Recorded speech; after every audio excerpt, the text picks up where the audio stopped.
Beyond the newsroom, where untold story is revealed. BTN Media, Beyond the Newsroom, omukutu semakutu kwosinzira ogenda maaso n'okubeera ng'ofuna ensonga semasonga nga bwe ziba zigenda maaso n'okutambula mu ggwanga lyattu Uganda ate nno ffe we tusinzira okubanga ate tuzikutuusaako n'obuwombeefu obw'ekika ekya waggulu. Nkusaba video sooka ogimpere like, bw'ogiwa like ejja kudduka ku misinde ejja yiriyiri etuuke ekubulisa ekinonoomu ate era mu ngeri y'emu njagala okubeera nga nkusaba muganda wange gwandaba nga gwe munondi gwo ogusoose ku mukutu guno ogende maaso n'okuba ng'osubscribing. Ebuvanjuba nebugwanjuba ewaka wasigalawo ewasinga. Beyond the Newsroom gwe mukutu ogukuleetera ekyo ekisinga katiranga naffe ng'oyita ku noti 771 44 53 ne noti 744 26 45 na bino bikulu tetulanga bafere tetulanga basawo ba kinnansi n'abagwa mu koowa eryo mwebale kutuwagira. Thank you. Kutuguno gene maaso n'okuba ng'osubscribing onyige mu kado kaje personalize okateeke mu all ate munango ofune notification ku mbozi zonna ze tuteekayo. Nze Dani aliwo kutuusaako ensonga semasonga kaakati nno omukyala Mary Butter abadde ku mukolo gwe NRM ng'agenda maaso n'okuyimba kyebavudde baagala omuggyako enkofiira ya red ne t-shirt emyufu gy'abadde yayambadde. Bwatabukidde awo n'agamba newankubadde okuyimba enewammwe naye tekinzigyako oba oli awo dignity yange ng'omukyala ate era n'ekirala tekinzigyako oba oli awo ddembe lyange nga munnansi okubaako kyempagira ekyange n'okuba nga sekkiririza mu kintu. Mary Butter as a brand muyimbi n'ate waliwo n'omuntu ssekinnoomu. Mu ngeri y'emu embeera y'okufa kwa mutabani wa Captain Babu amanyikidwa nga Cedric Babu egenze maaso n'okubeera ng'eyongera okuleeta ebibuuzo bingi ne question mark nyingi. Bannayuganda bavuddeyo ku nsonga eyo yennyini. Wenjagala tugende maaso n'otandikira wabula nzikiriza nsooke nkuwa ensonga zino eza mwana muwala amanyikiddwa nga omukyalo ono amanyikiddwa nga Mary Butter olabe embeera nga bwe yabadde.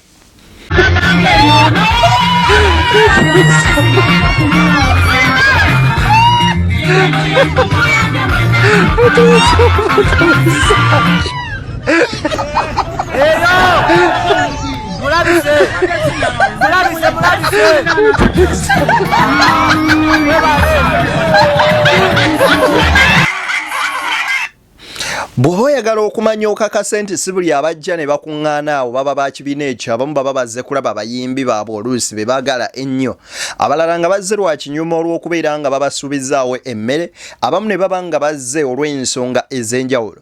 Abaana bano owulira sound mu background ng'egamba mulabise omulabisizza, meaning that nti omwami ono kye yakoze si kituufu. By the way, omuntu tosobola mukakaatikako kintu bakimukaka nga takyagala. Singa adde ayagala okwambala yero yandizaamu ambadde n'alinnya ku stage, ne bw'aba yadecidinze n'agamba I know let me put on my red top plus a red shirt, you know, najja okwentertaininga abantu be, ekyo kye yabadde ayagala nga kyakkirizaamu kyayagala. So you can't force someone. Mary Butter yavayo n'akola audio ng'ayogera lwaki ayagala nnyo Bobi Wine, ng'agamba Bobi Wine ye muntu yateeka etoffaali ku kaaliya ye ne wagi yamujja n'agenda maaso n'okubeera nga bitunnyonnyola. So kakati waliwo ebintu ebiri personal by'otasobola kugamba nti Mary Butter kyawa radio bakyawa Bobi Wine olw'ensonga eno n'eno because ze tukolera. Never. Lwaki? Nti bo ng'abantu on a personal level balina ebintu bye beetuusizzaako. Oli ng'agamba ono father wange mu ndongo. It's like okera ku makya n'ongamba do you know the gundi princess my mentor mu mawulire asigala mentor wange cause waliwo akadde ke mwali temumanyi naye ng'oli ye yaprayinga lolo okulaba nga gwomanyi esaawa eno ng'ondaba. So there is no anytime wenje osobola okuviirayo mu disrespecting oba gwe oŋŋaana okukola ekyo kyenzikiririzaamu nti oli kimusanyusa ate oba oli awo nkola ekintu nga kimunyiza because you have given him money. Your taken is not worth the bond we have. So ebyo no nga mbitadde ku mabbali nkugambye enfa ya Cedric Babu eyongedde okubeera ng'ereeta ebibuuzo bingi. Kino nno kinajjukirwa ng'ennaku z'omwezi 3 May w'omwezi ogwedde mu mwezi gwe tukubye emabega leero lumu. By the way, olunaku lwajja omuvubuka ono yafudde Cedric ne kinajjukirwa ng'ennaku z'omwezi 3 omwezi ogwokutaano guno gwennyini mutabani w'omusajja Sudiru Lupaleria amanyikiddwa nga Rajiv Lupaleria yagenda maaso n'okuva mu bulamu bw'ensi eno wali eri ku Entebbe Express Munyonyo bwe yatomera ogusenge n'afa ng'afudde lwaki lwa makubo mabi. Olunaku olwaleero omwana ono omusajja mukulu ono ku myaka emito ennyo 46 yagenze maaso n'okuva mu bulamu bw'ensi eno kubanga babadde banoonya sente zimutwala mukola transplant mu ggwanga erimanyikiddwa ngeri Abongereza naye Katonda teyabakkiriza. Ebibuuzo bingi bannayuganda bye bebuuza naye nga tonnafuna view yange kansooke nkuweeko kati ni hint ku interview gye yasembayo okukola nga bombi abali ku interview eyo kati essaawa eno bagenzi labayo. I see you're the managing director. What happened to the other managing director? Did you kick him out? Well, I think Group has never had a group managing director. Right. We very much so had individual managing directors and individual boards for each company. Yes. But as we've expanded our group and we've expanded to in the last 5 years quite a lot. It was a decision taken by the chairman of our Dr. Purelia to have Bambi Rajiv Wuno yali agezaako okunyonyola interview eno waliwo ka program kano bakayitanga the talk with Cedric. Era ku YouTube yo just ologenda maso nozisanga programs ze yakolanga podcast sezo kozi yachazaako ne Natasha. Ne waneno yali agenda maso nokubanga ayogeramuko ne Rajiv nga mubuuza lwaki ye yasooka okubeera MD managing director wa company za Rupaleri yangagamba ngagenda maso n'okubeera nga abimunnyonnyola lwaki mu myaka 5 emabega we batandikira okubeera nga afuuka MD company nga zikuze n'ebintu ebirala okubeera nga zeeyongedde okubeera ennyingi nga sobo oliyawo zetaaga okubeerako MD ngagamba nti luli eri muzeeyi yabikwasaganya nga yekka Dr. Sudel naye kati kyaba nga kigezeemuko nga bisoboka. Ajjukira ne Sudel mu interviews ezimu yalinga preparinga mutabani wono okubanga ye musika agenda okubeera nga asigala mu businesses zonna kyovulaba yazimu training akyali mwana muto asobole okubeera nga oba oliawo ebintu bye tebisasika nga avudde mu bulamu bw'ensi eno. Unfortunately ye yasooka okuvaawo naye ewali ekinyusi we wano omwana muwala ono yavuddeyo n'ayogera ensonga ziwuliriza bulungi tukawo obudde oba oliawo tujja kayiga. Tojja nansinikirako amanyo nawe genda ku page yo okole video eyiyo tojja n'onsomesa empisa kuba sigwe yankuza sagala kamanyiro na rugezigezi jajja wange yafa kansa yalwala kansa ne tubeera mu Cancer Institute nga mune mu ddwaliro temuli mu ddagala abalwadde ba kansa basula wansi basula mu room yemu omuli omuntu eyafudde omuntu afa ne bamusembeza wali eri ne bamubikkako n'abeeraawo n'abantu abalamu temunsinikira mannyo baneete mutujja mize baneete mujjaayo biwundu byaffe betulina ku mitima eddagala lya kansa liri very expensive naye n'obeera mu ddwaliro nga bakuwandikira eddagala ofulume ebweri mu pharmacies gy'oba ogula eddagala eryo ffe tuze tuziika miti ffe atasobola kukola zi GoFundMe ffe betuziika abaffe tuziika miti abafiirwa ffe abaffe abafudde gibadde miti bosi bantu. Cedric Babu ye wamaanyi nnyo kyabugagga nnyo. Cedric Babu kyamugaso kijendinza omunauganda okujja nga mutukuba ennaku yammwe musimba amannyo mwe musiiba ne mutabani wa Muhoozi mwe musiiba mu biprogramu ya Museveni muwananga Museveni wakulaakulanyiza eggwanga lyaffe kati abammwe balwadde musimba amannyo bannange abaana ba NUP temulina mpisa era abaana bakyagulanyi tugambire ku kale tajja tugamba ko atenze tajja ku page yange mutumanyira mwe mutuzaala at 30 plus mwagala omuntu yabajja ntegerera ngambe mukino kyogerako muli basiru tufiirwa baganda baffe tufiirwa abaana abato tufiirwa buli lunaku bamama bafa bazala tetulina yadde ebyetaagisa jasa okuleeta omwana mu ggwanga okuleeta omwana mu nsi gwojja osimba mwanya n'omusajja abadde ngalya sente z'omuwi w'omusolo basiiba mu kunywa myenge oli yalwadde ebirwadde bye byakunywa mwenge abeereyo basiiba ku sigala basiiba ku bishisha ojja onsimbirako mbw ate simanyi mpisa ki mutuleke n'obulumi bwaffe bwe tulina twagala eggwanga lyaffe biterere nga n'omuntu ali mu kyala asobola okufuna obujjanjabi. Lubowa specialized hospital mwaka gispendingako 1.2 trillion Uganda shillings. Tannabaako nawe yatuuse. Omanyi, sometimes it is the way how we deliver the message, either negiful okubeera harmful oba helpful. But information y'omwana ono anungi bw'oba owuliriza ebigambo bye ng'ogyemu that harsh language or tongue eyeraganga omukambwe. Let's look into this story. Njagala kati tubitunulire mu perspectives ez'enjawulo. Bw'olaba engeri Rajiv Rupaleria gye yafaamu, kiki kye ekyatta Rajiv? Poor roads. Zino z'ensonga ezaali ng'oyo tasobola na kuzoogerako. Lwaki? Because mmanyi ndi bulungi, ndi mugagga, tulina buli kimu. So, why should I blame the government? Why should I blame my leaders? Nerengera oluguudo bwe lwamusaanyaawo okuba olubi. Naye ng'oluguudo olwo lwe twayeewolera ssente n'okubeera nga lwe luguudo olusingayo okuba olw'ebbeeyi wano eno. Sina wano Uganda wokka. Entebbe Express Highway. It is the most expensive road, not only even in Africa. Noonyerezaako, research, genda ku Google. But at 36 years, the boy died. Very young and very energetic. The very productive guy. Abadde running a businesses ez'enjawulo.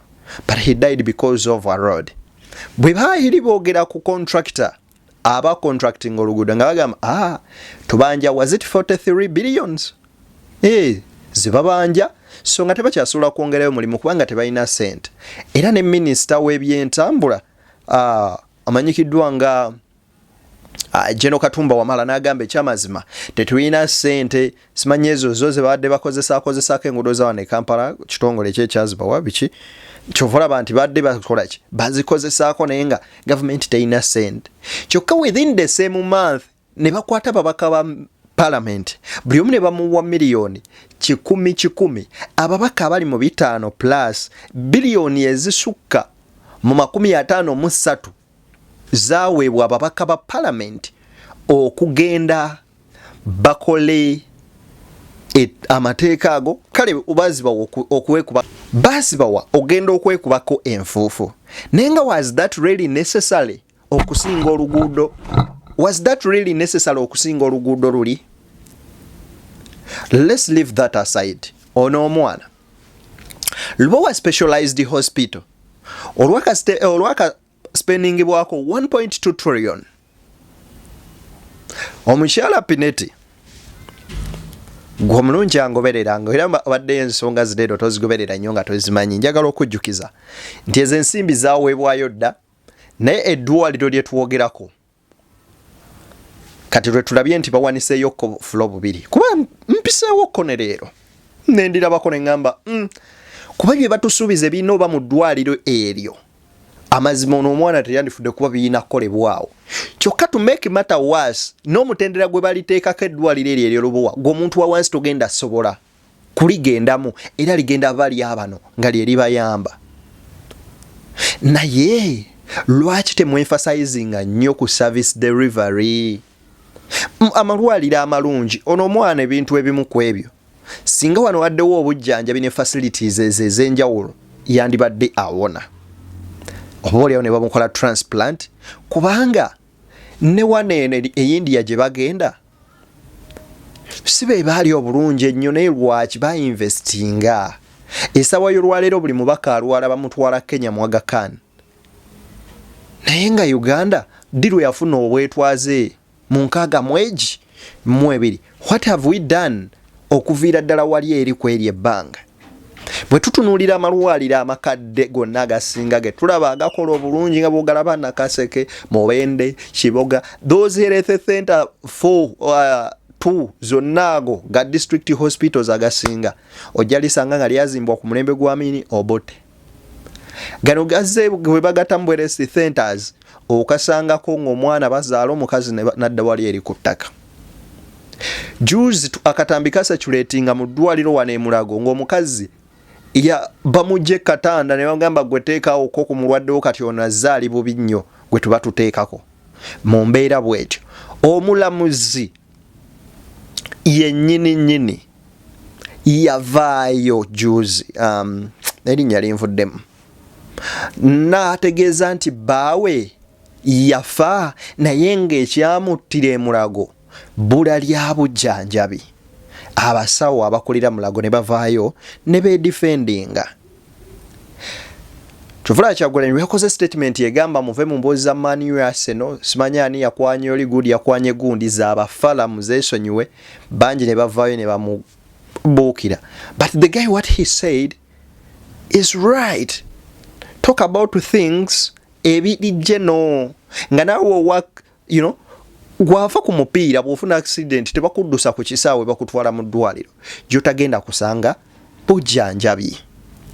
Ku bantu ababbya ensimbi y'omwoyo w'omusolo singa be basaana ogenda mu zi basement ne batwalayo oli gwe balaba alina omuntu avuganya.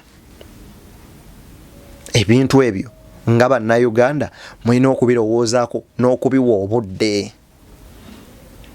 Gwo playinga kinene nnyo mu kubeerawo kw'eggwanga lyo n'embeera gy'oyagala libeeremu. Omwana ono last week wasn't it Friday lwakuna bagenda maaso n'okubeera nga bafulumya ka website ka GoFund ng'onyigamu n'osasula nga banoonya 1.5 billion okutwala omuvubuka ono oba oliawo okubeera nga bamujjanjaba naye bakole transplant. Cedric Babu gwatamumanyi ono nno ye musajja yeesimbawo ku kalulu ka Kampala Central era musajja mukulu Nsereko yamuwangula ono. Musajja mukulu ono mutabani we yali omubaka Captain Babu ono yabadde vice chairman wa Patriotic League of Uganda PLU eya General Muhoozi Kainerugaba. Ono yabadde vice wa General Muhoozi oli waba president yo aba vice president we ono with a lot of abantu ebikonge bwe bityo mu mbeera ng'eno tebasobodde kugamba nti kwata katumuwe ssente zinaagende. Ono omukulu imbu awasa mu famire y'Abahaji Kigongo ye wava baani Banambi oli yaani y'omu ku batopo mu kibiina kye NRM. Omanyi waliwo olugero abantu lwe basinga okukozesa ennyo olugamba nti no one is safe in a sinking boat.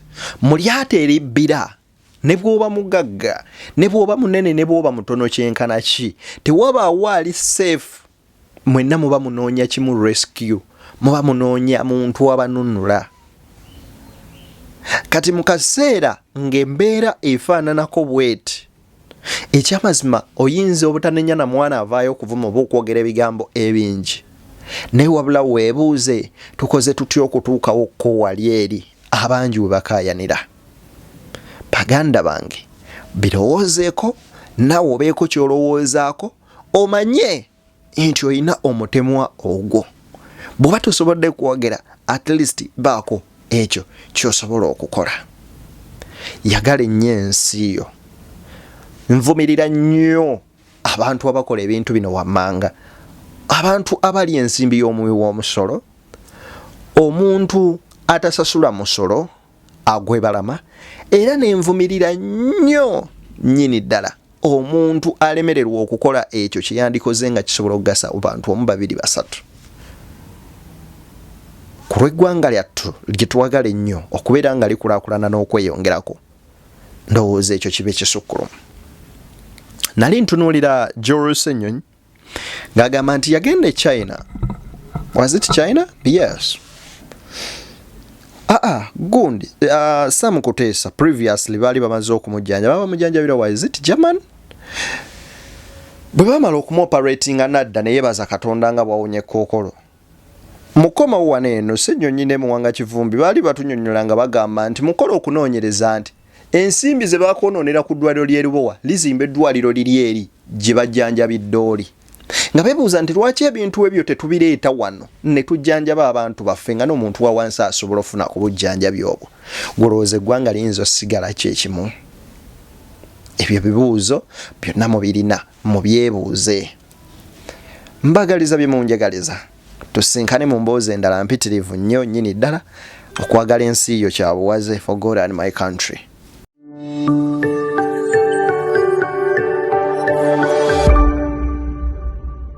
Beyond the newsroom, where untold story is revealed.